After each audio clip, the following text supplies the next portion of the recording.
আসসালামু আলাইকুম রহমতুল্লাহ। সাবা সানাবিল ফাউন্ডেশনের ইলম শেয়ার প্রজেক্টের আওতায় আজকে আমরা আলোচনা করব নো ইউর হিরোজ সিরিজের প্রথম পর্ব ইমামে আজম ইমাম আবু হানিফা রাহিমাহুল্লাহর জীবনী নিয়ে। ইমামে আজম ইমাম আবু হানিফা রাহিমাহুল্লাহ হানাফি মাযহাবের কেন্দ্রীয় ব্যক্তিত্বদের অন্যতম এবং চার ফিকহি মাযহাবের অন্যতম প্রধান ব্যক্তিত্ব। তিনি ছিলেন তার নিজের সময়ের সবচেয়ে প্রভাবশালী ফকিহ, মুহাদ্দিস, জারাহ তাদিল শাস্ত্রের ইমাম এবং একজন বরেণ্য আলেম। তিনি জন্মগ্রহণ করেছেন ৮০ হিজরিতে কুফায়। যদি আমরা সেই সময়টার ইতিহাস পর্যালোচনা করি তাহলে দেখতে পাই যে এটা ছিল উমাইয়াস খেলাফতের অধীনে এবং উমাইয়াদের রাজধানী ছিল তখন দামেস্কে। ইমাম আবু হানিফা রাহিমাহুল্লাহর জীবনের প্রায় ৫২ বছর তিনি পেয়েছেন উমাইয়াদের শাসন, পরে ১৮ বছর পেয়েছেন আব্বাসীদের শাসন।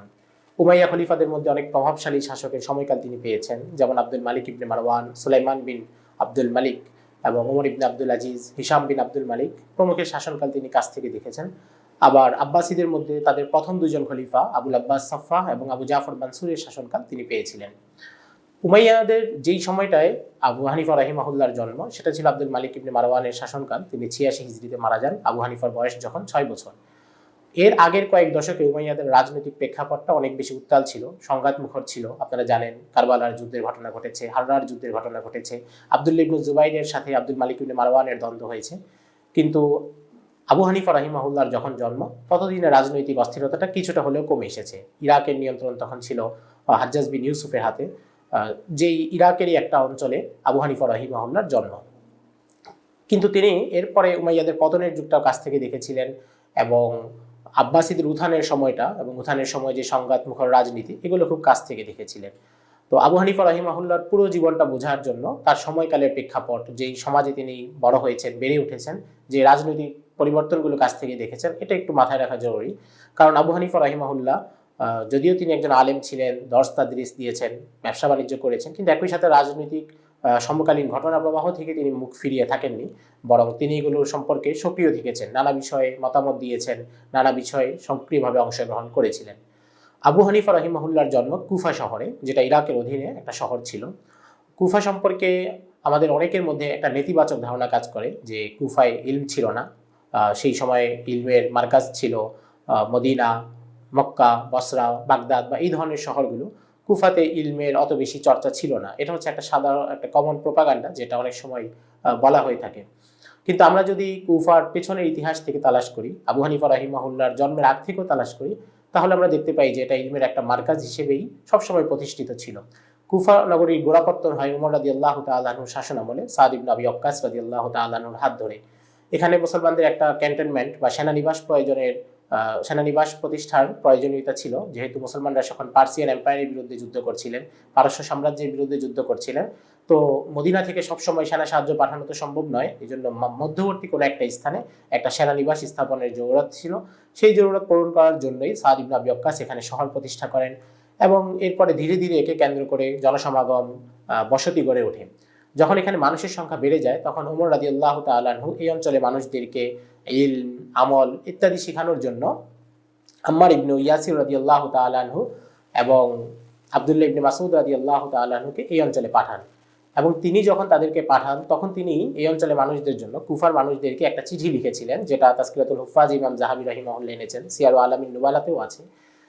ওমর রাদিয়াল্লাহু তাআলা আনহু কুফার মানুষদেরকে লক্ষ্য করে বলছেন যে আমি তোমাদের কাছে দুইজন মানুষকে পাঠাচ্ছি, আম্মার ইবনে ইয়াসির এবং আব্দুল্লাহ ইবনে মাসউদ।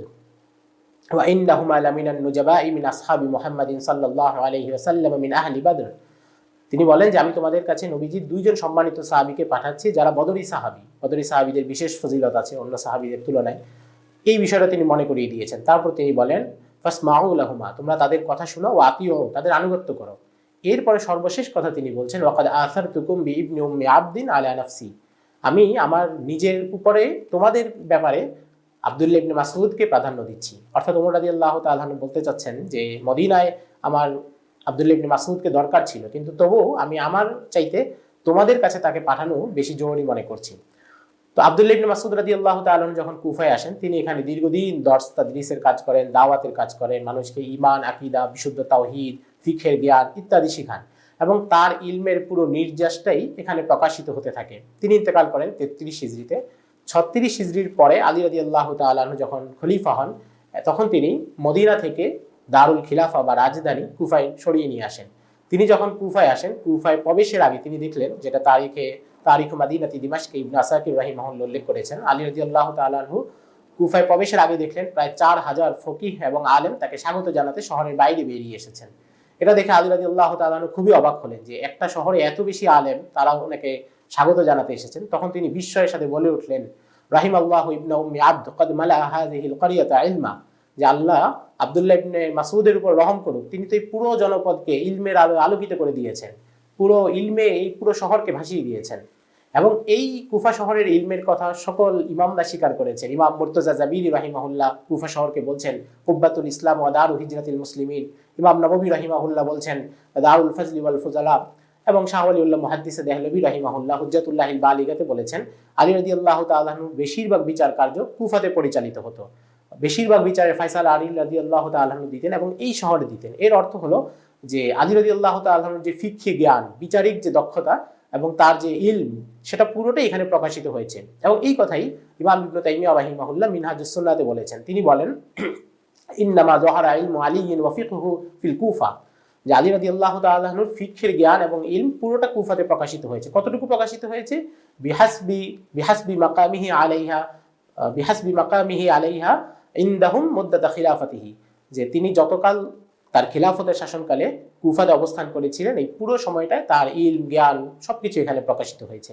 এবং কুফাতে ইলমের যে সম্পদ অর্জিত হয়েছে, যেটা আব্দুল্লাহ ইবনে মাসউদের হাত ধরে, তার ছাত্র আলকামা রাহিমাহুল্লাহ, ইব্রাহিম আন-নাখঈ রাহিমাহুল্লাহ, হাম্মাদ বিন আবি সুলাইমান রাহিমাহুল্লাহ, তাদের হাত ধরে যে ইলমের চর্চা হয়েছে, পরবর্তীতে আবু হানিফা রাহিমাহুল্লাহ এবং তার ছাত্রদের হাত ধরে যেটা বিকশিত হয়েছে, এটা টিকে ছিল আরো প্রায় 150 বছর পর্যন্ত। ইমাম বুখারী রাহিমাহুল্লাহ, যিনি সহিহ বুখারী সংকলক, তিনি নিজে কুফা সম্পর্কে তার স্মৃতিচারণে বলছেন, লা উহসি কাম দাখালতু ইলাল কুফাতি ওয়া বাগদাদ মাআল মুহাদ্দিসিন, যে আমি বাগদাদ এবং কুফাতে মুহাদ্দিসদের সাথে কতবার গিয়েছি আমার মনেই নেই।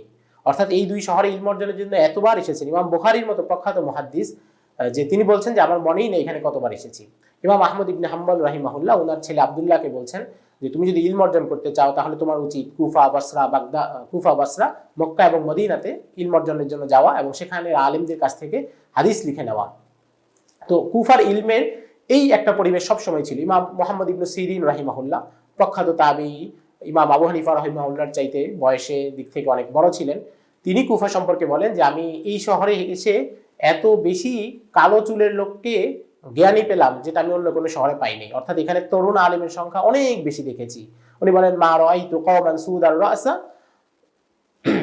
রাসা আ'লামা মিনাল মা রাআইতু কওমান সুদার রাসা আ'লামা মিন আহলিল কুফা, যে আমি এখানকার মানুষদের চাইতে এত বেশি তরুণ আলেম অন্য কোনো শহরে দেখিনি। তো আবু হানিফা রাহিমাহুল্লাহ তিনি যে এই পরিবেশে বেড়ে ওঠেন, তিনি এই কুফাতেই বড় হন। তো এরকম একটা ইলমি পরিবেশে তিনি বড় হয়েছেন। তো কুফা শহরের প্রেক্ষাপটটা জানা থাকলে আমাদের জন্য এটা বোঝা সহজ যে আবু হানিফা রাহিমাহুল্লাহ শুরু থেকেই এখানে একটা ইলমের পরিবেশ পেয়েছেন। এবং বিশেষ করে সুফিয়ান ইবনে উয়াইনা রাহিমাহুল্লাহর কথা বলা যেতে পারে। তিনি কুফা সম্পর্কে বলেছেন, মানে আরাদ আল ফিকহা ফাল কুফা, যে ব্যক্তি ফিক শিখতে চায় তার উচিত কুফাতে যাওয়া। এবং কুফায় যারা মুহাদ্দিস ছিলেন, ফকিহ ছিলেন, প্রচুর মানুষ ছিলেন। আমরা যদি সহিহ বুখারীর কথাও ধরি, সহিহ বুখারীতে প্রচুর রাবি এমন আছেন যারা কুফায় বসবাস করেছেন, কুফাতে ইলম অর্জন করেছেন, কুফার মুহাদ্দিস বলে যাদেরকে গণ্য করা যায়। এবং সহিহ বুখারীতে এমন অনেক রওয়ায়াত আছে যেখানে যেই সনদের প্রত্যেকজন রাবি তারা কুফি রাবি। ইমাম বদরুদ্দিন আইনি রাহিমাহুল্লাহ বুখারী শরীফের বিভিন্ন হাদিসের ক্ষেত্রে এই কথাগুলো বারবার বলেছেন, ওয়া রুওয়াতুহুম কুল্লুহুম কুফিয়ুন, যে এই সনদের প্রত্যেক রাবি তারা হচ্ছেন কুফার বাসিন্দা। তো ইমাম আবু হানিফা রাহিমাহুল্লাহ এই একটা সমাজে বেড়ে উঠেছেন এবং পরবর্তীতে তিনি নিজের অবস্থা বলছেন, কুনতু ফি মা'দানিল ইলমি ওয়াল ফিকহি, আমি এমন এক জায়গায় ছিলাম যেটা ইলম এবং ফিকহের খনি, ফাজালাস্তু আহলাহু, এরপর আমি তাদের মজলিসে বসা শুরু করি, ওয়া লাজিমতু ফাকিহাম মিন ফুকাহাইহিম ইউকালু লাহু হাম্মাদ, তারপর আমি তাদের একজন ফকিহের দরবারে বসি, একজন ফকিহের মজলিসে বসি, তার নাম ছিল হাম্মাদ, ফান্তাফাতু বিহি, তার কাছ থেকে আমি অনেক উপকৃত হই। আবু হানিফা রাহিমাহুল্লাহ নিজে বলছেন যে আমি যেখানে বেড়ে উঠি সেটা ছিল ইলমের খনি, ইলম এবং ফিকহের অপূর্ব একটা সমন্বয় সেখানে ছিল।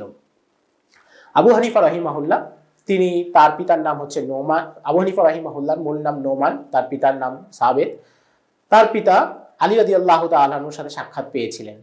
আবু হানিফা রাহিমাহুল্লাহর দাদা তার ছেলে সাবেতকে আলী রাদিয়াল্লাহু তাআলা আনহুর কাছে নিয়ে যান এবং তার জন্য দোয়া চান। তখন আলী রাদিয়াল্লাহু তাআলা আনহু তার বংশধরদের জন্য দোয়া করেন সাহাবীদের জন্য দোয়া করেন, তার বংশধরদের জন্য দোয়া করেন, তার ব্যবসার বরকতের জন্য দোয়া করেন। আবু হানিফা রাহিমাহুল্লাহ নাতি ছিলেন ইসমাইল ইবনে হাম্মাদ। তিনি বলেন যে আমার দাদার বাবা সম্পর্কে আলী রাদিয়াল্লাহু তাআলা আনহু যে দোয়া করেছিলেন সেটা আমরা প্রত্যক্ষ করেছি, যে আবু হানিফা রাহিমাহুল্লাহর মতো একজন আলেমের জন্ম নেওয়ার মাধ্যমে আলী রাদিয়াল্লাহু তাআলা আনহু সেই দোয়া বাস্তবায়িত হয়েছে। আবু হানিফা রাহিমাহুল্লাহর যে পরিবার সেটা আরবি ছিল না, সেটা ছিল আজমি পরিবার। মোটামুটি তারা আফগানিস্তানের কাবুল বা এই আশপাশে কোনো একটা অঞ্চল থেকে ইরাকে গিয়েছেন এবং কুফায় বসবাস করেছেন। এখানে অনেক সময় বলা হয় যে আবু হানিফা রাহিমাহুল্লাহর পরিবার তারা দাস ছিল, পূর্বপুরুষ দাস ছিল। তো প্রথম কথা হচ্ছে যে কেউ যদি দাস হয় তাহলে সেটা তার ইলমের জন্য কোনো প্রতিবন্ধক না, তার ইলমি মাকাম, তার ইলমি শ্রেষ্ঠত্ব এটার পথে কোনো বাধা না। কারণ মুসলিম বিশ্বে বেলাল হাবশি রাদিয়াল্লাহু তাআলা আনহু থেকে শুরু করে তাবেঈনদের মধ্যে প্রচুর মানুষ এমন ছিলেন যারা প্রথম জীবনে দাস ছিলেন। তো দাস হওয়া কারো ইলমের ক্ষেত্রে প্রতিবন্ধক না, এবং ইসলাম এই ধরনের কোনো অন্যায্য বিভাজনকে সমর্থন করে না যে দাস হওয়ার কারণে কারো ইলমি মাকামকে অগ্রাহ্য করা হবে। কিন্তু একই সাথে এটাও সত্য যে আবু হানিফা রাহিমাহুল্লাহর পূর্বপুরুষ দাস ছিলেন না। তার নাতি যিনি ইসমাইল ইবনে হাম্মাদ, তিনি বলেন যে কুনতু মিন আবনাই ফারিসিল আহরার, আমরা ছিলাম পারস্যের স্বাধীন বংশের মানুষ। এবং এরপর তিনি বলেন ওয়াল্লাহি মা ইয়াকাউ আলাইনা দিক্কুন কাত্তু, যে আমাদের মধ্যে কখনো কেউ দাস হয়নি, এই দাস প্রথার অধীনে আমাদের পরিবারে কখনোই কেউ যায়নি। তো ওনারা দাস ছিলেন না, স্বাধীন ছিলেন। আবু হানিফা রাহিমাহুল্লাহর যিনি বাবা ছিলেন সাবেত, তিনি একজন ব্যবসায়ী ছিলেন। তার সম্পর্কে খুব বেশি তথ্য জীবনী গ্রন্থগুলোতে পাওয়া যায় না। তিনি একজন ব্যবসায়ী ছিলেন, কুফায় তিনি ব্যবসা করতেন। তো আবু হানিফা রাহিমাহুল্লাহ নিজেও প্রথম জীবনে বাবার সাথে ব্যবসায় জড়িয়ে যান। শুরুর দিকে ওই যুগের রীতি অনুসারে প্রাথমিক কিছু পড়াশোনা হয়তো তিনি করেছিলেন, তারপর তিনি পিতার সাথে ব্যবসায় জড়িয়ে যান। এবং তিনি যখন বাজারে যেতেন তখন মানুষের সাথে তর্কশাস্ত্র, যুক্তিশাস্ত্র এগুলো নিয়ে কথা বলতেন। ততদিন অনেকগুলো ফিরকা জন্ম নিয়েছে মুসলমানদের মধ্যে, বিশেষ করে মুরজিয়াদের কথা বলা যায়, খারেজিদের কথা বলা যায়। এদের সাথে আবু হানিফা রাহিমাহুল্লাহ তর্ক করতেন, এবং তর্ক করতে গিয়ে উনি প্রচন্ড মেধাবী ছিলেন, যেটা আপনারা ওনার জীবন থেকে বারবার দেখা যায়। তিনি তাদেরকে তর্কে হারিয়ে দিতেন। এবং উনি নিজে বলেন যে আমি এই জাতীয় যুক্তিশাস্ত্রবিদদের সাথে তর্ক করার জন্য বছরে প্রায় 20 বারের মতো গিয়েছি। এটা কিন্তু ওনার তখন বয়স খুব অল্প, আমরা ধরে নিতে পারি যে 10 থেকে 16 বছরের মধ্যে এই ঘটনাগুলো ঘটছে। তিনি বারবার এদের সাথে তর্ক করতেন, ব্যবসা করতেন বাবার সাথে, কাপড়ের দোকান ছিল, আর একই সাথে তিনি তাদের সাথে তর্ক করতেন, বিভিন্ন গ্রুপের সাথে তর্ক করতেন। ওনার যখন 16 বছর বয়স তখন উনি একদিন বাজার দিয়ে যাচ্ছিলেন। তো জামে মসজিদে দর্শ দিচ্ছিলেন ইমাম শাবি রাহিমাহুল্লাহ, হিজরি প্রথম শতাব্দীর অনেক বড় মুহাদ্দিস, অনেক বড় ফকিহ ছিলেন ইমাম শাবি রাহিমাহুল্লাহ। তো ইমাম শাবি রাহিমাহুল্লাহ যখন আবু হানিফা রাহিমাহুল্লাহকে দেখলেন তখন তিনি অনুভব করলেন যে এই ছেলের মধ্যে একটা প্রতিভা আছে। তিনি তাকে ডাকলেন যে তুমি কি করো? আবু হানিফা রাহিমাহুল্লাহ বললেন যে আমি ব্যবসা করি। তো উনি বললেন যে তুমি কি ইলম চর্চায় কোনো কাজ করো না? আবু হানিফা রাহিমাহুল্লাহ বললেন যে আমি বিভিন্ন জনের সাথে তর্ক করি, ইলমি অনেক বিষয়ে কথাবার্তা বলি। ইমাম শাবি রাহিমাহুল্লাহ বললেন যে তাহলে তোমার ওস্তাদ কে? আবু হানিফা রাহিমাহুল্লাহ বললেন যে আমার নিয়মতান্ত্রিক কোনো ওস্তাদ নেই, আমি নিজের মতো করে কাজ করছি। ইমাম শাবি রাহিমাহুল্লাহ বললেন যে না, তোমার একজন ওস্তাদের দরকার, তুমি কারো সান্নিধ্যে আসো, সান্নিধ্যে থেকে ইলম শিখো। আল্লাহ তোমার মধ্যে একটা প্রতিভা দিয়েছেন, তুমি যদি সান্নিধ্যে থেকে ইলম শিখে তারপর প্রচার করতে নামো তাহলে তোমার এই প্রতিভা বিচ্ছুরিত হবে। আমি তোমার চেহারায় একটা প্রতিভার ঝলক দেখতে পাচ্ছি, একটা প্রতিভার বিস্ফোরণ হওয়ার জন্য অপেক্ষায় আছে, এমন কিছু দেখতে পাচ্ছি, তুমি আগে ইলম অর্জন করো। তো এই কথাটা আবু হানিফা রাহিমাহুল্লাহকে খুব প্রভাবিত করে, এবং তিনি তখন চিন্তা করেন এবং সিদ্ধান্ত নেন যে তিনি ইলম অর্জনে নেমে যাবেন, ইলম তিনি শিখবেনই। তিনি ইমাম শাবি রাহিমাহুল্লাহর দরসে আসা যাওয়া শুরু করেন এবং তার কাছ থেকে ইলম শেখা শুরু করেন। এটা ছিল ওনার 16 বছর বয়সের কথা। এরপর ওনার 22 বছর বয়সে অর্থাৎ 102 হিজরিতে তিনি হাম্মাদ বিন আবি সুলাইমানের দরসে গিয়ে বসেন। হাম্মাদ ছিলেন সেই যুগের অন্যতম বিখ্যাত ফকিহদের একজন। তিনি আব্দুল্লাহ ইবনে মাসউদ রাদিয়াল্লাহু তাআলা আনহুর হাত ধরে যে ফিকহের যেই ধারা কুফাতে স্থানান্তরিত হয়েছিল, তিনি এই ধারার প্রতিনিধিত্ব করতেন এবং ইব্রাহিম নাখি রাহিমাহুল্লাহর ছাত্র ছিলেন। ইব্রাহিম নাখি নিজে বলেছেন যে আমাকে হাম্মাদ যত প্রশ্ন করেছে আমার সকল ছাত্র মিলেও তার 10 ভাগের 1 ভাগ প্রশ্ন করতে পারেনি। অর্থাৎ আমাকে এত বেশি প্রশ্ন হাম্মাদ করেছে এবং প্রশ্ন করে করে আমার কাছ থেকে ইলমের ভান্ডারটাই নিয়ে গেছে। এটা ইব্রাহিম নাখি রাহিমাহুল্লাহ বলছেন হাম্মাদ বিন আবি সুলাইমান সম্পর্কে। তো হাম্মাদ বিন আবি সুলাইমান তিনি ইলমের চর্চা করেছেন। তার কাছে আবু হানিফা রাহিমাহুল্লাহ গিয়ে প্রায় 18 বছর ছিলেন। দীর্ঘ 18 বছর তিনি হাম্মাদ বিন আবি সুলাইমানের সাথে থেকে তার দর্শে অংশগ্রহণ করেছেন, পড়াশোনা করেছেন, এবং পুরো সময়টা তিনি অন্য কোথাও সরেননি। হাম্মাদ বিন আবি সুলাইমান এক পর্যায়ে তার একজন আত্মীয় মারা গেলে তিনি বসরায় যান এবং 2 মাসের জন্য আবু হানিফা রাহিমাহুল্লাহকে নিজের মসনদে বসিয়ে দিয়ে যান যে তুমি দর্শ দাও। আগে আলেমদের সালাফদের মধ্যে আমরা এই নীতিটা দেখতে পাই, তাদের কেউ যখন কোথাও দর্শ দিতেন এবং একটা পর্যায়ে তিনি যদি মারা যেতেন কিংবা কোথাও যেতেন, তখন তার দর্শে তার যোগ্য কোনো শাগরেদকে সেখানে বসানো হতো যে তিনি দর্শ দিবেন। তো হাম্মাদ বিন আবি সুলাইমান এই কাজটা করলেন। তিনি চলে যাওয়ার পর আবু হানিফা রাহিমাহুল্লাহ সেখানে থাকলেন অনেকদিন, তিনি অনেকগুলো ফতোয়া দিলেন। হাম্মাদ বিন আবি সুলাইমান 2 মাস পরে ফেরার পরে আবু হানিফা রাহিমাহুল্লাহ তাকে 7টি ফতোয়া দেখালেন, বললেন যে আমি অনেকগুলো ফতোয়া আপনার কথা মতো দিয়েছি, আর নতুন কিছু মাসালা এসেছে যেটা আপনার কোনো পূর্বের কোনো বক্তব্যে আমি এগুলোর সমাধান পাইনি, এগুলো আমি নিজ থেকে বলেছি, তো এগুলো আপনি একটু দেখেন আমার কথা ঠিক আছে কিনা। তখন হাম্মাদ বিন আবি সুলাইমান দেখে বললেন যে তোমার 40টা জবাব ঠিক আছে, বাকি 20টা একটু সমস্যা আছে। তো আবু হানিফা রাহিমাহুল্লাহ আবার তার কাছে পড়া শুরু করলেন। হাম্মাদ বিন আবি সুলাইমানকে আমরা ধরতে পারি যে তার জীবনের যে মোড় ঘুরিয়ে দেওয়া শিক্ষক যেটা বলা যায়, সেটাই ছিলেন হাম্মাদ বিন আবি সুলাইমান। আবু হানিফা রাহিমাহুল্লাহর মধ্যে ফিকহি যে যোগ্যতা, তার মধ্যে স্বভাবগত যে যোগ্যতা আল্লাহ রাব্বুল আলামিন দিয়েছেন, সেটা পরিপূর্ণভাবে পরিচর্যা করেছেন হাম্মাদ বিন আবি সুলাইমান, এবং তাকে ইলমের পথে অনেক দূরে এগিয়ে দিয়েছেন। এবং পিছন থেকে আসা আব্দুল্লাহ ইবনে মাসউদের ইলমের যে ধারা, ইলমে ফিকহের যে ধারা, সেটাকে একেবারে সেটাকে সুবিন্যস্ত করে তুলে দিয়েছেন আবু হানিফা রাহিমাহুল্লাহর হাতে, এবং আবু হানিফা রাহিমাহুল্লাহ তারপর এটাকে সংকলন করেছেন। তিনি সবসময় হাম্মাদ বিন আবি সুলাইমানের জন্য দোয়া করতেন। একবার তিনি বলেন যে আমি এমন কোনো মুনাজাত আমার হয় না যেই মুনাজাতে উঠে আমি হাম্মাদ বিন আবি সুলাইমানের জন্য দোয়া করি না। নিজের ওস্তাদের প্রতি ভালোবাসা এবং গভীর মমত্ববোধ, এটাকেই বলা যেতে পারে। হাম্মাদ বিন আবি সুলাইমানের সাথে আবু হানিফা রাহিমাহুল্লাহ সম্পর্ক ছিল অত্যন্ত আদব বজায় রাখতেন। তিনি কখনো কোনো বিষয় জানার দরকার হলে হাম্মাদ বিন আবি সুলাইমানের ঘরের কাছে যেতেন, কিন্তু দরজায় করাঘাত করার সাহস করতেন না। যদি তা আদবের খেলাফ হয়, যদি ওস্তাদ কোনো কাজে ব্যস্ত থাকেন, তাকে যদি বিরক্ত করা হয়, তিনি দরজায় দাঁড়িয়ে থাকতেন। পরে নামাজের সময় হলে কিংবা কোথাও বের হওয়ার জন্য হাম্মাদ বিন আবি সুলাইমান যখন ঘর থেকে বের হতেন, আবু হানিফা রাহিমাহুল্লাহ তখন তার সাথে কথা বলতেন এবং যেই বিষয়টা জানার সেটা জেনে নিতেন। 120 হিজরিতে হাম্মাদ বিন আবি সুলাইমান ইন্তেকাল করেন। তখন আবু হানিফা রাহিমাহুল্লাহর বয়স 40 বছর। এই 40 বছর বয়সে তিনি তখন হাম্মাদ বিন আবি সুলাইমানের দর্শে বসেন এবং তিনি নিয়মতান্ত্রিক দর্শ শুরু করেন। বিশেষ করে তার ফিকহি যেই জানাশোনা এবং যে বিস্তৃতি, সেটাকে কাজে লাগিয়ে তিনি ফিক সংকলনের কাজ শুরু করেন। তার দর্শে অনেক যোগ্য আলেমরা তারা এসে তার সান্নিধ্য গ্রহণ করেন, শিষ্যত্ব গ্রহণ করেন।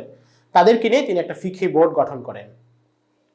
আবু হানিফা রাহিমাহুল্লাহর দর্শের নিয়ম ছিল, তিনি নতুন কোনো মাসালা আসলে তিনি ছাত্রদের সামনে সেটা উপস্থাপন করতেন, সবার কথা মনোযোগ দিয়ে শুনতেন, কারো কথায় বিরক্ত হতেন না, সবাইকে বলতেন তোমাদের মতামত কি, পর্যালোচনা কি। আসলে তার ছাত্ররাই এমন যোগ্য ছিল। তিনি নিজে পরে এক জায়গায় বলেছেন যে আমার ছাত্রদের মধ্যে অন্তত 28 জন এমন আছে যারা মুসলিম বিশ্বের বিচারকের পদ অলঙ্কৃত করতে পারে, মুসলিম বিশ্বের কাজী হওয়ার মতো যোগ্যতা যাদের মধ্যে পরিপূর্ণ মাত্রায় আছে। তো এই ছাত্রদের সামনে তিনি নিজের মতামতগুলো উপস্থাপন করতেন, তাদেরকে উপস্থাপন করতে বলতেন। সবার কথা শেষ হলে তারপর তিনি নিজে কথা বলতেন। একদিনের ঘটনা, তিনি যখন মসজিদে, তার দর্শে মসজিদে হতো কুফার জামে মসজিদে, তো তার ছাত্ররা সবাই মাসালা নিয়ে মতামত দিচ্ছে, তাদের কণ্ঠ একটু উঁচা হয়ে গেল। তখন ওই মসজিদের বাইরে দিয়ে সুফিয়ান ইবনে উয়াইনা রাহিমাহুল্লাহ, অনেক বড় মুহাদ্দিস, তিনি যাচ্ছিলেন। পরে তিনি আবু হানিফা রাহিমাহুল্লাহকে বললেন যে মসজিদের ভিতরে এত শোরগোল হচ্ছে কেন, এটা তো মসজিদের আদবের খেলাফ। আবু হানিফা রাহিমাহুল্লাহ বললেন যে আপনি একটু কিছু মনে করবেন না, এরা আসলে মাজুর, তারা ইলমের বিষয়ে আলাপ করতেছে। আরেকবার তার দর্শে এক ব্যক্তি উপস্থিত হলো, তো সে এসে দেখলো যে সে কাউকে চিনে না, মজলিসে বসে গেল।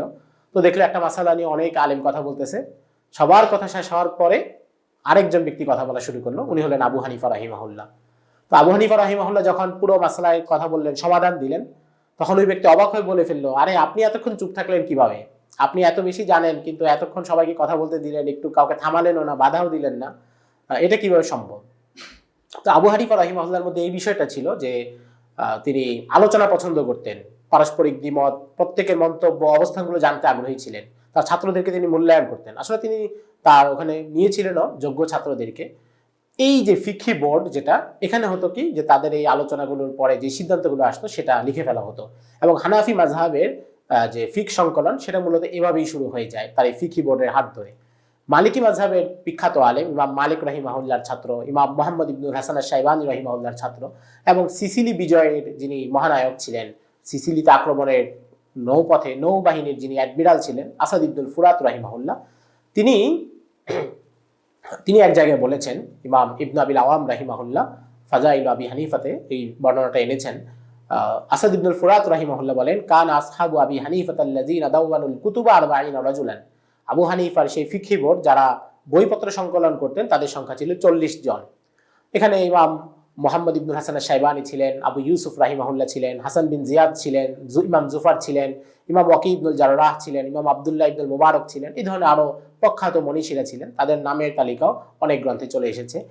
এই সংকলন থেকে আবু হানিফা রাহিমাহুল্লাহ হানাফি ফিকটাকে সামনে এগিয়ে দেন এবং পরে ইবনুল নাদিম রাহিমাহুল্লাহ তিনি বলছেন যে আল ইলমু বাহরান ওয়া বার আল ইলম আল আল ইলমু বাররান ওয়া বাহরান শারকান ওয়া গারবান বু'দান ওয়া কুরবান তাদবিনুহু, যে ইলম প্রাচ্যে কিংবা পাশ্চাত্যে, স্থলে কিংবা জলভাগে, দূরে কিংবা কাছে, যেখানেই গিয়েছে সব জায়গায় এখানে মূল কারিগর হচ্ছেন আবু হানিফা রাহিমাহুল্লাহ। তিনি এই ইলমটাকে সংকলন করে দিয়েছেন। তার সংকলনের কারণেই এই ইলমটা এপাশ থেকে ওপাশ সব জায়গায় বিস্তৃত হতে পেরেছেন। তো আবু হানিফা রাহিমাহুল্লাহ এই সংকলনগুলোর কাজ করতেন। এবার আমরা তার ছাত্র জীবন সম্পর্কে আরো দুই একটা কথা বলি। তিনি যখন পড়াশোনা করেছেন, তিনি আসলে নির্দিষ্টভাবে কি পড়েছেন? তিনি অনেকগুলো শাস্ত্র জানতেন। তিনি কাব্যশাস্ত্রে অনেক দক্ষ ছিলেন, অনেক কবিতাও তিনি লিখেছেন, তার থেকে বর্ণিত কবিতাগুলো বিভিন্ন গ্রন্থে পাওয়া যায়। তিনি অলঙ্কার শাস্ত্রে বেশ দক্ষ ছিলেন, তর্কশাস্ত্র, যুক্তিশাস্ত্র এটা তো তিনি আগ থেকেই জানতেন। এর বাইরে তিনি হাদিস এবং ফিক সম্পর্কে গভীর জ্ঞান অর্জন করেছিলেন। আমাদের অনেকের মধ্যে একটা ভুল ধারণা আছে যে আবু হানিফা রাহিমাহুল্লাহ তিনি শুধু ফিক জানতেন, হাদিস জানতেন না। কিন্তু তিনি হাদিস কেমন জানতেন সেটা তার একজন সহপাঠী মিসআর ইবনে কিদাম রাহিমাহুল্লাহর কথা থেকে আমরা জানতে পারি। মিসআর ইবনে কিদাম অনেক বড় মুহাদ্দিস ছিলেন। কেমন মুহাদ্দিস ছিলেন তার একটা উদাহরণ দেওয়া যেতে পারে। ইমাম শুআবা ইবনুল হাজ্জাজ এবং ইমাম সুফিয়ান ইবনে ওয়াইনা রাহিমাহুল্লাহ তারা অনেক বড় মুহাদ্দিস ছিলেন। তো তাদের দুজনের মধ্যে যখন কোনো হাদিস নিয়ে ইখতিলাফ হতো, হাদিসটার মান নির্ণয় নিয়ে তাদের মধ্যে দ্বিমত দেখা দিত, তখন তারা মিসআর ইবনে কিদামের কাছে আসতেন এবং বলতেন যে আপনি তো হাদিস শাস্ত্রের বড় আলেম, আপনি আমাদেরকে সমাধান বলে দেন। তার মানে মিসআর ইবনে কিদাম এত বড় মুহাদ্দিস যার সিদ্ধান্তকে ইমাম শুআবা ইবনুল হাজ্জাজের মতো মুহাদ্দিসরাও মানতেন।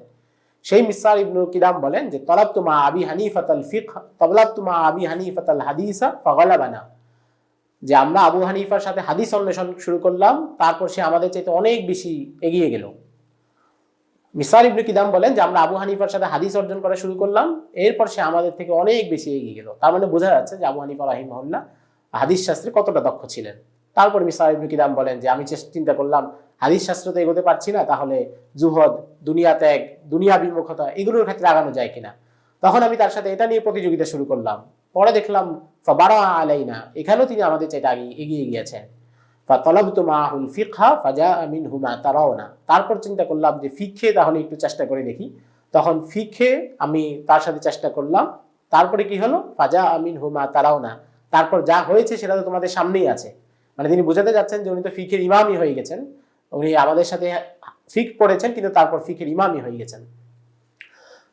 এটা ছিল হাদিস শাস্ত্রে ইমাম আবু হানিফা রাহিমাহুল্লাহর অবস্থান। আরো অনেক উদাহরণ দেওয়া যায়। তিনি হাদিসের জারাহ তাদিল শাস্ত্রের ইমামদের একজন ছিলেন, অর্থাৎ যাদের কথা, যাদের বক্তব্যের উপর ভিত্তি করে কোন রাবির মান নির্ণয় করা হয়, তিনি ওই পর্যায়ের ব্যক্তিত্ব ছিলেন। ইমাম ইবনু তাইমিয়া রাহিমাহুল্লাহ, হাফেজ শামসুদ্দিন জাহাবি রাহিমাহুল্লাহ, আল্লামা সাহাবি রাহিমাহুল্লাহ, ইবনু আব্দুল বার আন্দালুসি আল মালিকি রাহিমাহুল্লাহ, ইমাম বাইহাকি রাহিমাহুল্লাহ, তারা সবাই ইমাম আবু হানিফা রাহিমাহুল্লাহকে জারাহ তাদিল শাস্ত্রের ইমাম বলে গণ্য করেছেন। এবং ইমাম তিরমিজি রাহিমাহুল্লাহ ইমাম আবু হানিফার মতামত উল্লেখ করেছেন বিভিন্ন কয়েকজন রাবির ব্যাপারে, ইমাম আবু হানিফা রাহিমাহুল্লাহ কি বলেছেন।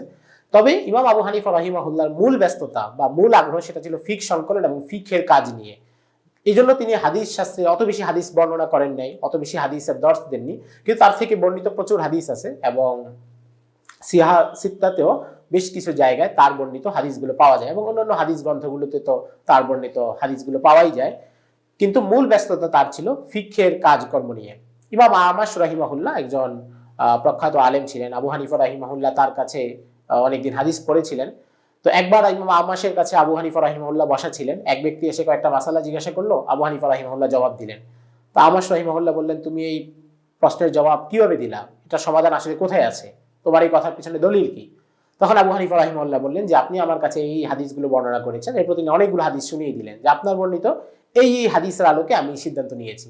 তখন আমাশ রাহিমাহুল্লাহ অবাক হয়ে গেলেন। তিনি বললেন, ইয়া মাশার আল ফুকাহা আনতুমুল আতিব্বা ওয়া নাহনু সায়াদিনা, যে ফকি যারা, তোমরা তো আসলে হচ্ছে ফার্মেসির লোকদের মতো, যাদের কাছে সব, তোমরা আসলে হচ্ছে ডাক্তারের মতো, আর আমরা হচ্ছে ফার্মেসির লোকদের মতো। মানে আমরা যারা মুহাদ্দিস তাদের অবস্থান একটা ফার্মেসির লোকদের মতো, যাদের কাছে সব ধরনের ওষুধ আছে কিন্তু কোনটা কোথায় প্রয়োগ হবে সেটা হচ্ছে ডাক্তার জানে। আর তোমরা ফকি যারা, তারা হচ্ছে তোমরা হচ্ছে সেই ধরনের ডাক্তার।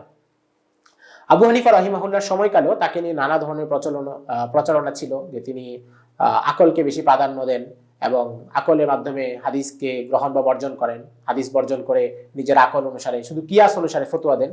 আসলে ব্যাপারটা এমন না, তিনি হাদিস অনুসারেই ব্যাখ্যা দিতেন, কিন্তু যেই কথার সমাধান সরাসরি হাদিসে নাই সেখানে উম্মতের ইজমা এবং কিয়াস ইত্যাদি বিষয়গুলোকে মূলনীতি ধরে সামনে এগোতেন।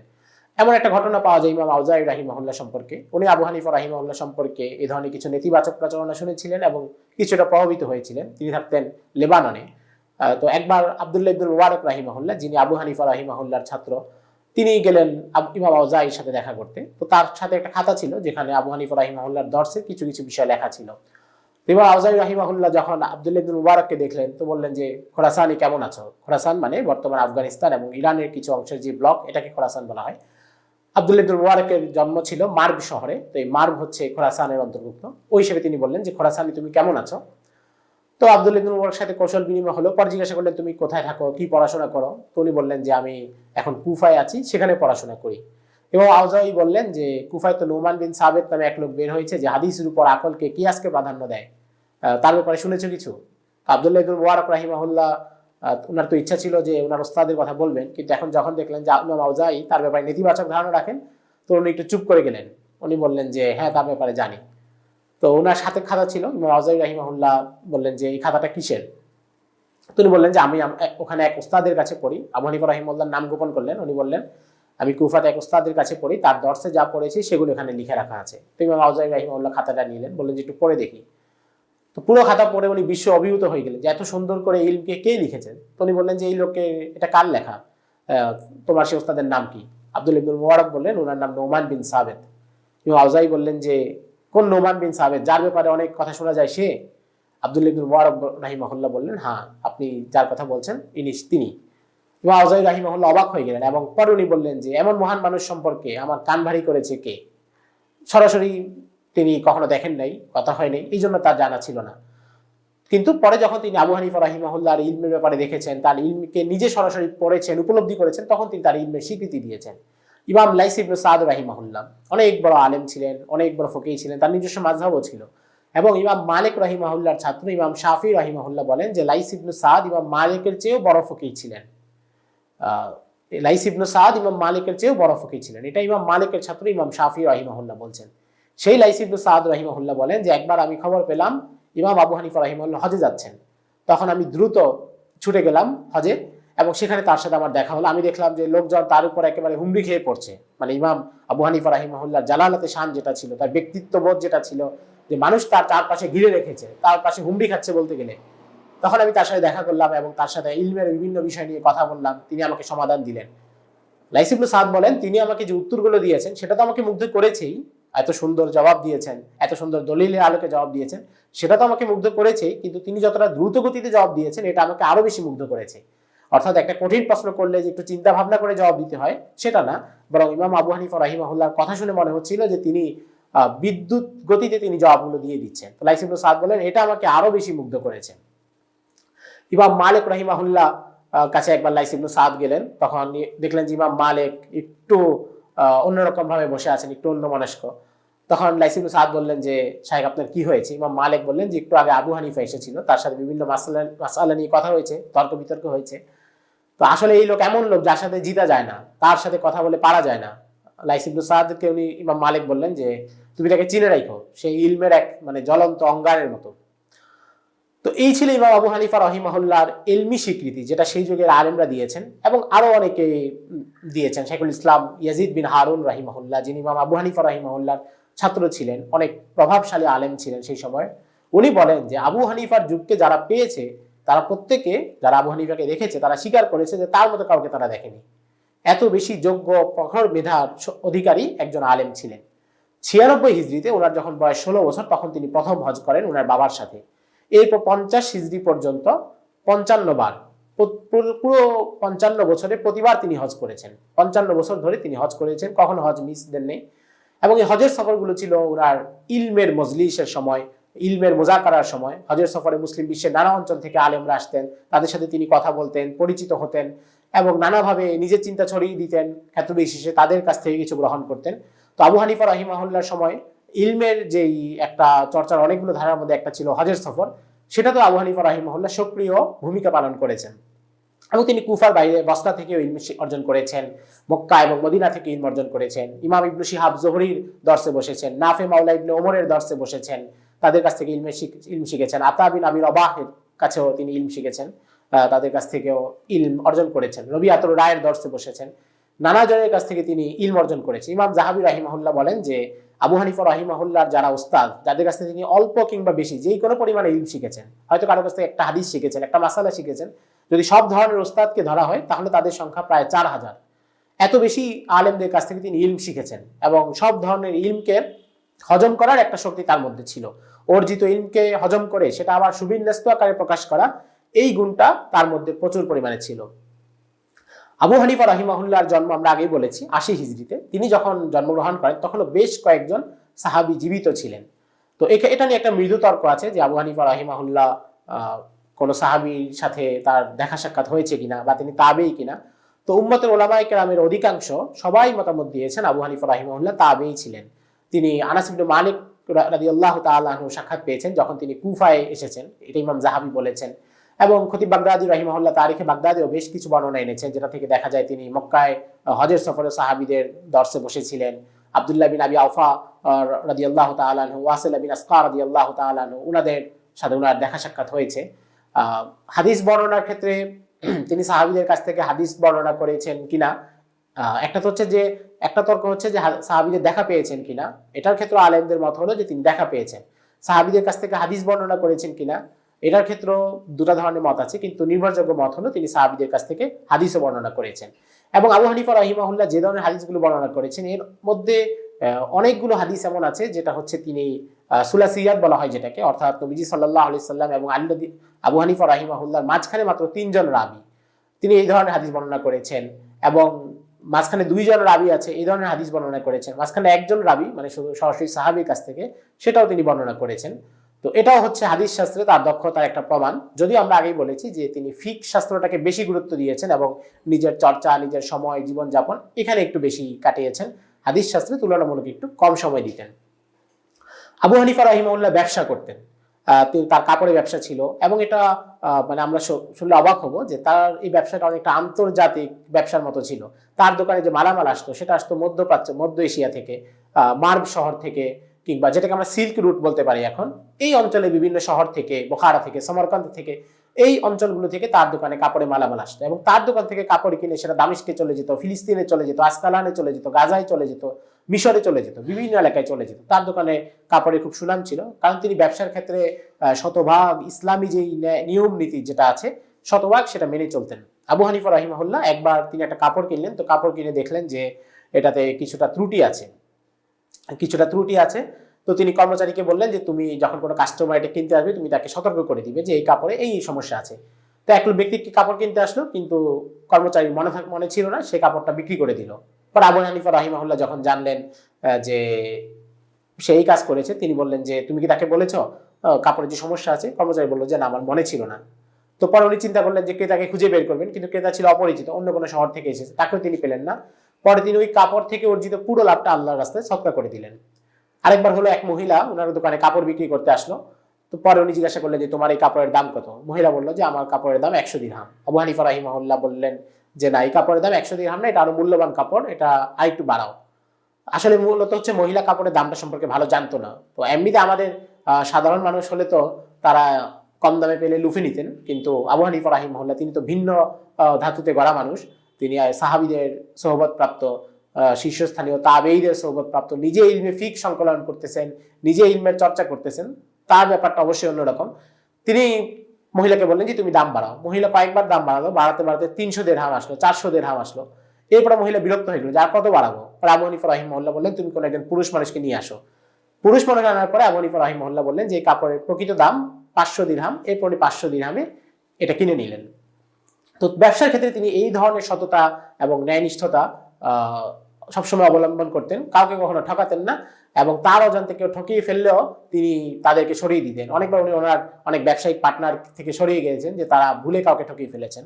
এমন না যে তার ব্যবসায়িক পার্টনাররাও স্বেচ্ছায় কাজটা করেছেন, ভুলে কারো থেকে হয়ে গেছে, তো এগুলো সরিয়ে ফেলেছেন।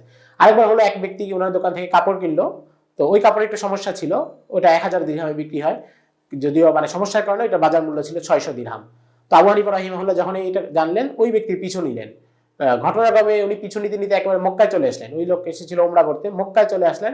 মক্কায় সেই লোককে পেলেন, তারপর বললেন যে আমি আবু হানিফা, আমার দোকান থেকে আপনি একটা কাপড় কিনেছেন, এই কাপড় একটু সমস্যা আছে, আমি আপনাকে আপনার 1000 দিরহাম ফিরিয়ে দিচ্ছি, আপনি কাপড়টা ফিরিয়ে দিতে পারেন, আর অথবা আপনি যদি কাপড়টা রাখতেই চান তাহলে 600 দিরহামে রাখুন। তো ওই ব্যক্তি যখন আবু হানিফা রাহিমাহুল্লাহর পরিচয় পেলেন, উনি বললেন যে আমাকে দিরহামও দিতে হবে না, কোনো টাকা ফিরিয়ে দিতে হবে না, কাপড়টাও আমি রাখতেছি। পর আবু হানিফা রাহিমাহুল্লাহ জোরাজোরি করলেন, শেষে জোর করে তাকে ওই 400 দিরহাম ফেরত নিতে বাধ্য করলেন। এটা ছিল তার ব্যবসায়িক নীতি, এবং ব্যবসা থেকে তার প্রচুর পরিমাণ অর্থ উপার্জন হতো। তিনি যখন ইন্তেকাল করেন প্রায় 5 কোটি দিরহাম সমপরিমাণ অর্থ সম্পদ তিনি রেখে গেছেন। কিন্তু এই বিপুল পরিমাণ অর্থ উপার্জনের পরেও তার ঘরে প্রায় সময় খাবারের অভাব থাকতো। হাসান বিন জিয়াদ রাহিমাহুল্লাহ তিনি বলেন যে আবু হানিফা রাহিমাহুল্লাহর ঘরে আমরা খাবারের অভাব অনেক সময় টের পেতাম যে তার অবস্থা ভালো না। এর কারণ কি, তিনি ব্যবসা থেকে অর্জিত অংশের পুরোটাই সদকা করতেন, দান করতেন, প্রতিবেশীদের উপরে দান করতেন, তার ছাত্রদের উপরে দান করতেন, কোনো ব্যক্তি কারাগারে বন্দী আছে শুনলে সেখানে দান করতেন, বিভিন্ন খাতে তিনি দান করতেন। ছাত্রদের ব্যাপারে তিনি অত্যন্ত স্নেহপরায়ণ ছিলেন, ছাত্রদেরকে প্রচুর অর্থ দিতেন। কাজী আবু ইউসুফ রাহিমাহুল্লাহ, যিনি আবু হানিফা রাহিমাহুল্লাহর প্রখ্যাত ছাত্রদের একজন, তার পরিবার ছিল বেশ দরিদ্র। তিনি যখন আবু হানিফা রাহিমাহুল্লাহর মজলিসে আসা যাওয়া শুরু করেন, তখন তার পিতা তাকে বললেন যে আমাদের পরিবারে তো অর্থের অভাব চলছে, আমাদের অভাব অনটন চলছে, তুমি দর্শ বন্ধ করে আমার সাথে কোনো একটা কাজে লেগে যাও, তুমি কাজকর্ম করো, আমাদের পরিবারকে একটু সাপোর্ট দাও। তো কাজী আবু ইউসুফ রাহিমাহুল্লাহ বেশ কয়েকদিন দর্শে আসতে পারলেন না। আবু হানিফা রাহিমাহুল্লাহ যখন এটা জানলেন, তখন তিনি আবু ইউসুফ রাহিমাহুল্লাহর বাড়িতে গেলেন এবং বললেন যে তোমার সমস্যা কি। আবু ইউসুফ রাহিমাহুল্লাহ বললেন যে আমার বাবা আমাকে এই কাজগুলো করতে দিচ্ছেন না, দর্শে আসতে দিচ্ছেন না, কারণ আমাদের টাকা পয়সা দরকার। আবু হানিফা রাহিমাহুল্লাহ তাকে 100 দিরহাম দিয়ে বললেন তোমার বাবাকে এটা দিয়ে দিবে, তুমি আমার কাছে দর্শ করতে থাকো, এই টাকা শেষ হয়ে গেলে আবার বলবা, আমি আবার টাকা দিব। এভাবে ওনার ছাত্র জীবন শেষ হওয়ার পুরো সময়টা আবু হানিফা রাহিমাহুল্লাহ ব্যয়ভার বহন করেছেন, তার পরিবারকে আর্থিক দিকটা থেকে নিশ্চিন্ত রেখেছেন যেন তারা তাদের ছেলেকে পড়াতে পারে। এবং এটা শুধু কাজী আবু ইউসুফ রাহিমাহুল্লাহর ক্ষেত্রে নয়, হাসান বিন জিয়াদ রাহিমাহুল্লাহর ক্ষেত্রেও সেম ঘটনা ঘটেছে। তিনিও অভাবী পরিবারের ছেলে ছিলেন, তার পরিবারকে আবু হানিফা রাহিমাহুল্লাহ টাকা দিতেন এবং তাকে পড়াতেন। ইমাম মাক্কি বিন ইব্রাহিম, যিনি ইমাম বুখারী রাহিমাহুল্লাহর ওস্তাদ ছিলেন, তার ক্ষেত্রে একই ঘটনা আছে। মাক্কি বিন ইব্রাহিম প্রথম জীবনে ব্যবসা বাণিজ্য করতেন, কাজকর্ম করতেন। আবু হানিফা রাহিমাহুল্লাহ যখন দেখলেন যে এই ছেলের মাঝে প্রতিভা আছে, তখন তিনি মাক্কি বিন ইব্রাহিমকে নিয়ে আসলেন। মাক্কি বিন ইব্রাহিমকে উনি বললেন তুমি ইলম শিখো। মাক্কি বিন ইব্রাহিম বললেন যে না, আমার তো নিয়ত আছে ব্যবসা করবো।